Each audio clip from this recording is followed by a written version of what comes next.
They speak of wealth as freedom, as happiness, as power. Yet what they never reveal is the hidden cost, how fortune enslaves more men than it liberates. In this video, I will expose the shadows that cling to riches, so you may not be fooled by their golden glow. Wealth is not the treasure chest it appears to be. It is a weapon, a chain, and a test of mastery. Most who grasp it are consumed, enslaved by desires they cannot control, surrounded by allies who secretly plot their ruin. The masses worship money as if it were divine, yet those who truly understand power know that wealth is only useful when it bends to your will, not when you bend to its seduction. Tonight, I strip away the illusions and show you what wealth truly means in the cruel theater of human ambition. Wealth. You have been taught to see it as the prize of life, the glittering crown of success. But let me tell you a truth that most dare not whisper. Wealth is no master. It is only a tool, and the moment you forget this, it becomes the chain that drags you to ruin. Ask yourself, how many men have gained fortune only to lose control of their lives? How many kings have ruled kingdoms rich with gold, yet were overthrown by men with none? History leaves us lessons written in blood. Consider Crassus of Rome, once called the richest man of the Republic. His gold bought influence, his fortune bought men. But when he sought true power through conquest, he was destroyed. At Karaha, his wealth could not save him. His enemies mocked him by pouring molten gold down his throat, a symbol of his foolish belief that money alone could make him untouchable. What do we learn from his death? That wealth without strategy is nothing but bait. It attracts predators. It blinds its owner. It makes one soft, indulgent, and arrogant. So I ask you, are you the possessor of your wealth, or its servant? Look closely at modern men. They chase money with the desperation of beggars, not the calm mastery of rulers. They mistake possession for power, but possession is fragile. The bank account, the mansion, the fine clothes. These are nothing but trophies, easily lost, easily stolen, easily envied. Psychology confirms this weakness. When wealth becomes identity, the man suffers what philosophers call loss aversion. He lives in constant fear of losing what he has, and this fear governs his choices more than ambition does. He becomes cautious, timid, protective, an animal defending his scraps rather than a ruler shaping his destiny.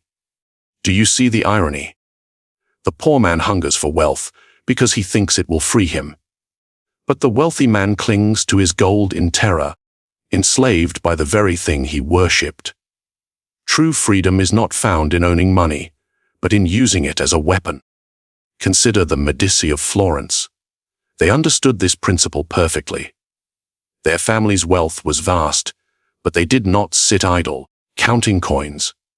They transformed their fortune into political power, patronage, influence. They used money to bind allies, to silence enemies, to elevate their name until Florence itself bent to their will. Wealth was their sword, not their crown. And here lies the principle.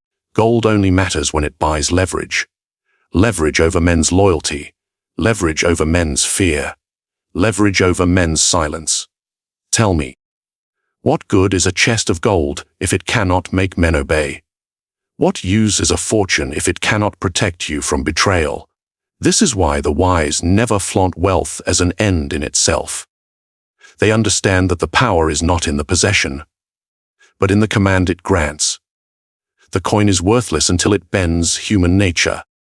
Think of the ruler who buys soldiers. The soldiers are not loyal to him. They are loyal to the gold. And when another pays them more, they will desert him without hesitation. Does he command power? No, he rents it. His wealth is his master, not his servant. Now contrast this with the man who uses wealth to shape perceptions. He sponsors the right causes. He rewards loyalty with subtle generosity.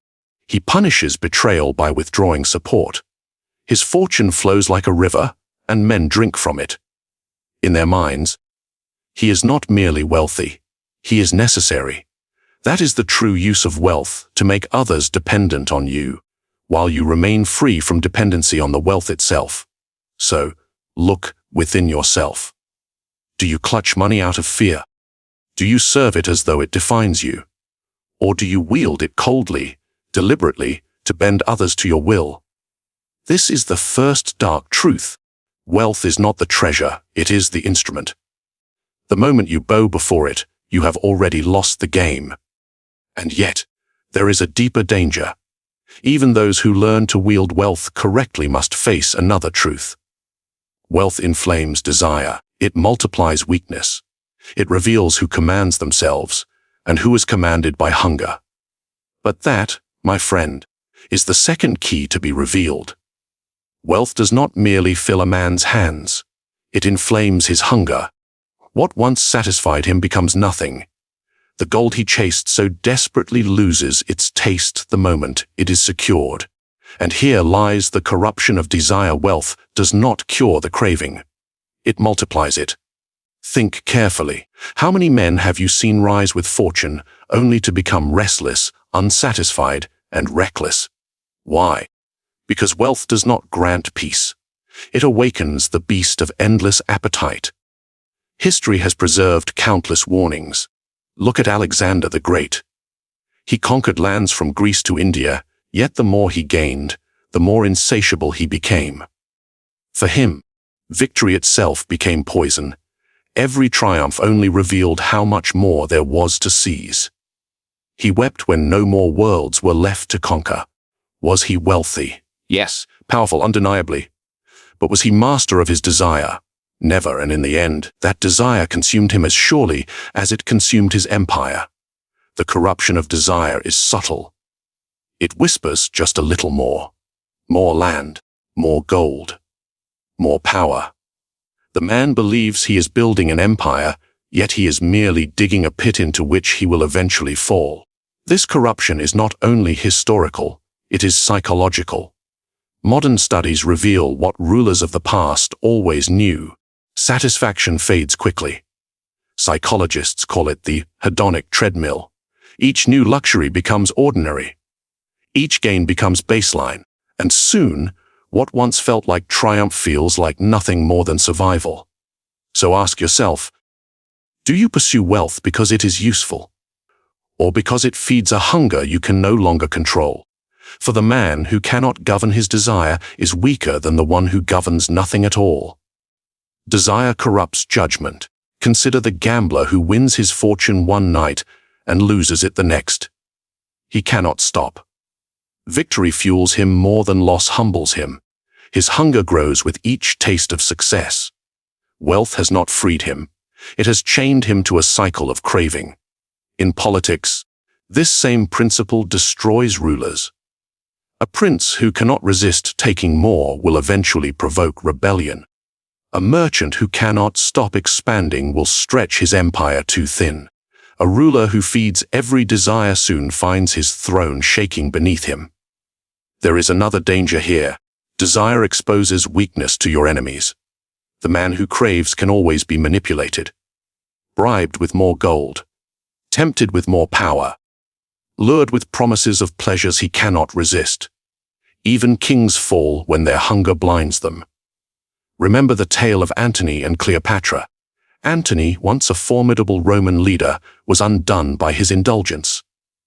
His love, his desire, his hunger for her turned him into a puppet. Rome did not fear his armies. They watched him collapse under the weight of his own cravings. His enemies did not need to strike him directly. They let his desire corrode his discipline until he destroyed himself. And you, are you so different? When wealth comes to you, do you rule over it? Or do you chase more and more, blind to the trap you are building for yourself? The wise man learns restraint. He knows that wealth is useful only when directed by strategy, but uncontrolled desire will always betray him. It pushes him to overreach, to reveal his greed, to expose the very vulnerabilities that his rivals can exploit. Think of desire as a fire. Small, controlled, it can forge steel. Uncontrolled, it burns cities to ash. The same wealth that could have secured your dominion becomes the very spark that ignites your downfall. Psychology teaches us another truth. The man enslaved by desire never feels wealthy. No matter how much he gains, he feels poor, because there is always more to crave. He is like Tantalus of Greek myth, forever thirsty, yet unable to drink, forever hungry, yet unable to eat. His fortune is vast, but his emptiness is greater. You must decide, will you let wealth corrupt you? Or will you corrupt wealth, using it to serve your ends without surrendering to its call? But here lies the greater challenge. Even if you master desire within yourself, you still face the illusions of others. For men do not truly respect you. They respect the gold you hold, and the moment it fades, so does their loyalty. That is the third truth, the illusion of respect, and it is deadlier than desire itself. Respect, it is the mask that men wear before wealth. They bow, they flatter, they smile, and you believe they honor you. But in truth, they honor not you, only the gold in your hand. This is the illusion that has deceived kings, merchants, and modern rulers alike. The belief that wealth commands loyalty. The lie that fortune breeds respect. Tell me, what happens when the wealth vanishes? The answer is simple, so does the respect. History proves this again and again. Consider Croesus, king of Lydia, famed for his riches. To his court, he was a godlike figure, worshipped for his golden abundance. But when Cyrus of Persia conquered him, his allies deserted him without hesitation. Their loyalty was never to Croesus. It was to his treasure. Once it was gone, so was their devotion. So ask yourself, when men show you respect, do they bow to your character or to your coin? This illusion is dangerous because it blinds you. It convinces you that you are admired, when in truth, you are merely rented, and when the rent is not paid, the admiration disappears. Psychology explains this with brutal clarity. Human beings practice reciprocal altruism. We offer kindness or respect when we expect a return. But when the return ends, so does the respect. Wealth manipulates this instinct perfectly. Men praise you, not because they value you, but because they value what you provide. Think of the powerful man who throws lavish feasts. His halls are filled with smiling guests, his ears filled with compliments. Yet remove the feasts, remove the gifts, and silence replaces the celebration. The man mistakes transaction for loyalty. He mistakes dependency for admiration, and this mistake is fatal. Consider the Roman Senate during the fall of emperors. Many rulers believed themselves loved because senators bowed, kissed their hands, and declared their loyalty. But behind closed doors, these same senators whispered plots, waiting for the moment when fortune shifted. The emperor thought himself respected. In truth, he was feared while rich, tolerated while strong, and despised the moment weakness appeared.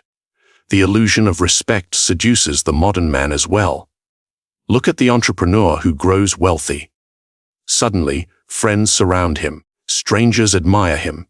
He believes he has earned recognition. But what he truly owns is a temporary aura. When his fortune falters, when his company collapses, those same admirers scatter like birds before a storm. Have you noticed it yourself? When money flows, respect multiplies. But when money dries, so does affection. Here is the Machiavellian truth: true respect is built not on wealth but on fear, necessity, or mastery. Wealth can buy you courtesy, but never true loyalty. It can attract allies, but never bind them. It can silence your critics, but never erase their contempt. So how should you wield wealth? Knowing it breeds illusion. You use it to create dependency, not admiration. Men may not respect you, but if they need you, they cannot abandon you. Respect that is forced by necessity will last longer than respect bought by gold. Think of the banker who holds the debts of princes. The prince may despise him, but he cannot ignore him. That is not admiration, it is power. Or the strategist who funds both sides of a conflict. Neither side respects him, but both depend on him. He holds the strings. Respect that comes from wealth is fragile. Respect that comes from necessity is unbreakable. So, I ask you again, do they respect you, or do they respect what they take from you? Do not be fooled by smiles. Do not be intoxicated by applause. These are the masks of convenience. Strip away your wealth, and you will see the truth of men. This is why the wise ruler never trusts the illusion. He expects betrayal. He prepares for disloyalty. He knows respect is not earned by riches, but by fear, control, or the careful weaving of dependency. And yet, there is a deeper danger. If respect is an illusion, then wealth itself becomes a magnet for enemies. Those who envy you will rise against you. Those who flatter you today may be the ones who strike tomorrow. This is the hidden vulnerability of the wealthy. The fourth truth, and it will show you why riches make you more exposed, not less. Wealth promises security, but in truth, it breeds exposure. The rich man is not protected by his gold. He is hunted because of it. The poor man walks invisible. His life is small, his dangers few, but the wealthy man shines like a beacon in the dark. He draws envy, hatred, and betrayal. His fortune paints a target on his back. Do you see the irony? The treasure he believes shields him is the very thing that invites his downfall. History makes this plain. Think of Julius Caesar. He rose through wealth, using it to buy favor, soldiers, and glory. Yet that same wealth made him envied. Senators whispered that he was too powerful, too rich, too adored by the people. His golden triumphs brought daggers to his throat. Would he have been murdered had he been poorer? Perhaps not, but wealth magnified his vulnerability until it became unbearable for others to ignore. This is the hidden cost of fortune. The more you possess, the more men conspire to strip it from you. Psychology confirms what rulers have always known. Human beings are wired for envy. Studies show people would rather see another lose wealth than gain equal fortune themselves. To the envious mind, another man's abundance feels like an insult. So when you grow rich, you are not merely acquiring gold. You are acquiring enemies.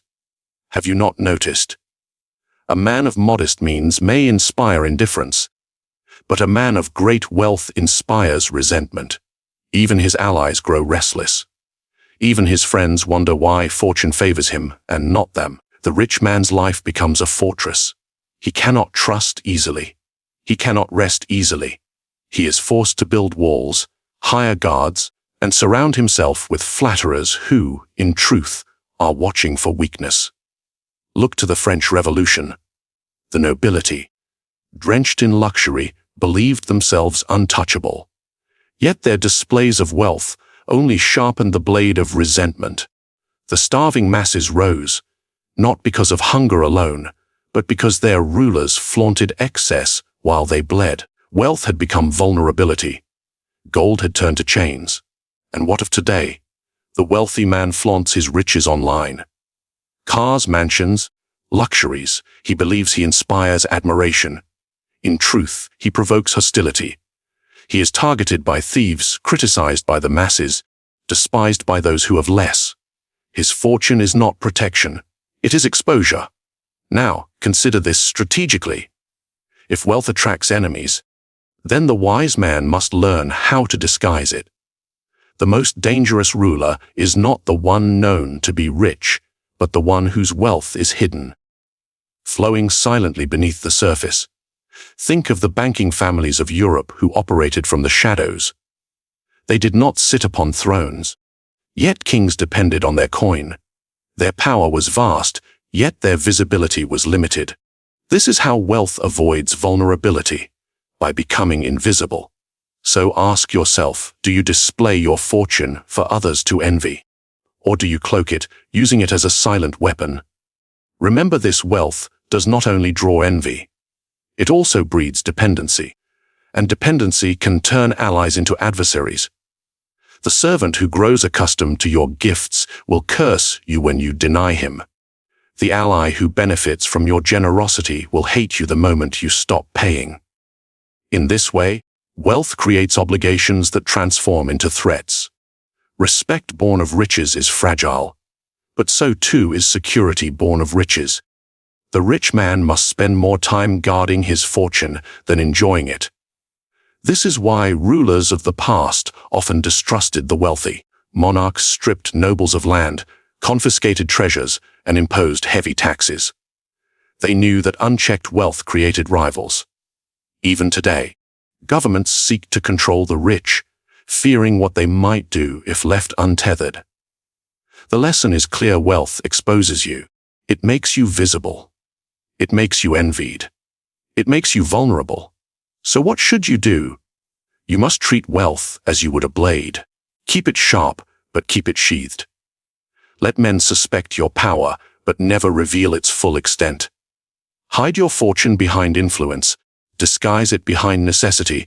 Protect it by making others believe you are less than you are. Never forget, a visible treasure is a vulnerable treasure. And yet, vulnerability is not the only trap. For even if you master envy, even if you cloak your fortune in secrecy, wealth still deceives. It convinces men that they are powerful simply because they possess it, but possession is an illusion. The fifth truth will reveal why true power lies beyond money, and why those who mistake wealth for power will always fall to those who understand perception. Gold is heavy. It can be counted, locked away, stolen. But true power, it is weightless, invisible. It does not sit in vaults or flow through markets. It lives in the minds of men. Wealth may purchase influence, but influence without wealth can still topple kingdoms. This is why the clever ruler never mistakes riches for power. For money is a tool, but perception and fear are the true architects of dominion. Consider the church in medieval Europe. Its gold was vast, yes, but its real authority did not come from treasure. It came from belief. Kings bowed, not to coins, but to the idea of divine sanction. The Pope could command armies without paying a single soldier, because men fought for faith, not fortune. The perception of holy authority outweighed gold itself. Now think of the modern world. Politicians rise not because they are the richest, but because they control narratives, shape opinions, and bend the masses with words. A billionaire may have more wealth than a statesman, but he cannot rally nations with money alone. It is the perception of strength, the manipulation of fear and hope, that turns men into instruments. So I ask you, do you chase money, or do you chase the power that bends men's minds? History gives us countless warnings. Take Marcus Licinius Crassus, Rome's richest man. His wealth dwarfed his peers, yet when power was divided between him, Pompey, and Caesar, who triumphed? Not Crassus. He died in humiliation, his fortune useless against Parthian arrows. Caesar, though far poorer, understood perception. He won loyalty not by gold, but by cultivating the image of an invincible commander. Men followed him because they believed in him. Crassus had gold. Caesar had power. Which would you rather possess? Psychology supports this truth. Humans are creatures of symbols, not logic. Authority rests not in reality, but in perception. If people believe you are powerful, you are powerful. If they believe you are weak, no treasure will save you. This is why propaganda is more valuable than treasure. This is why fear is stronger than gold. And this is why the man who commands belief rules even over those who possess vast fortunes. Do you see it now? Wealth is limited. It can be spent. It can be stolen. But perception renews itself endlessly. Once you shape it, it multiplies without cost. The tyrant who instills fear does not need to pay guards at every door. Fear itself patrols the streets for him. Think of Stalin. He was not the richest man in Russia. His personal luxury was minimal compared to oligarchs, but his power was absolute. Why? Because he commanded terror. People whispered his name as though it were a death sentence. That perception alone gave him more control than any treasury could buy.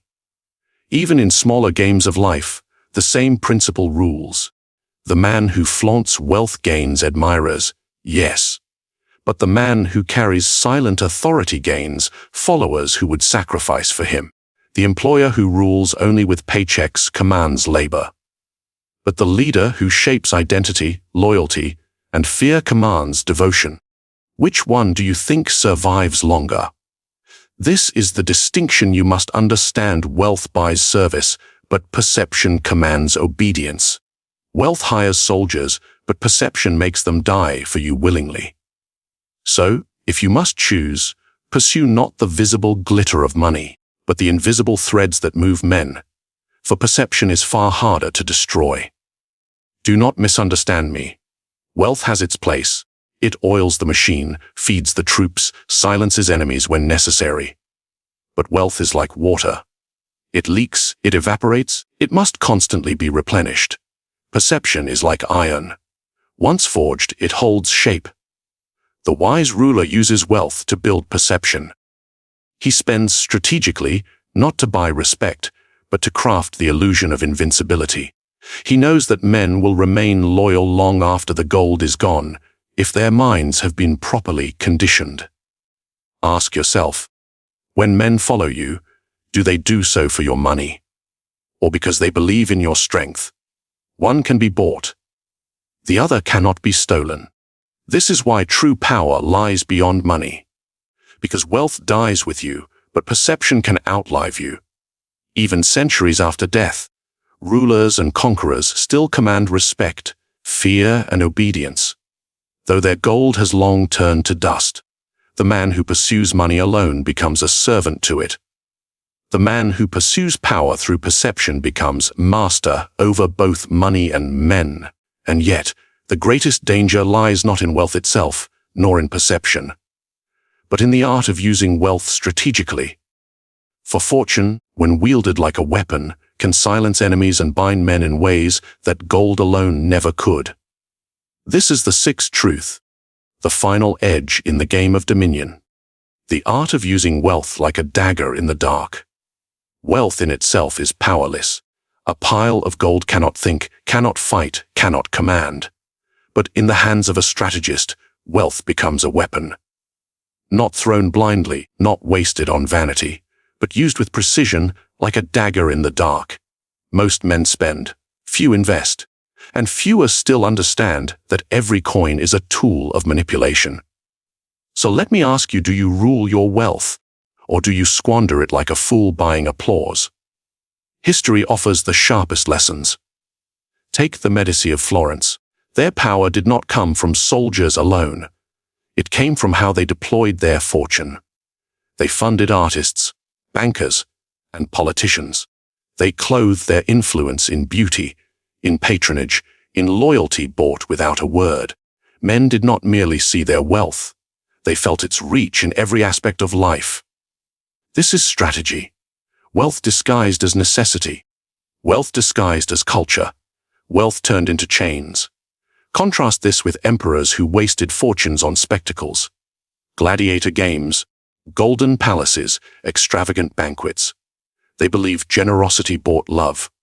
But love fades as soon as the bread runs out. Rome's masses cheered emperors while their bellies were full, and tore them down when famine struck. To spend without strategy is to build loyalty on sand. Now, understand the psychology.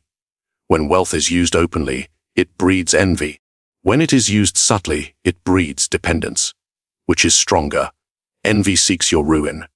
Dependence secures your survival. The clever ruler does not scatter coins to all. He selects carefully, rewarding allies in ways that bind them to him.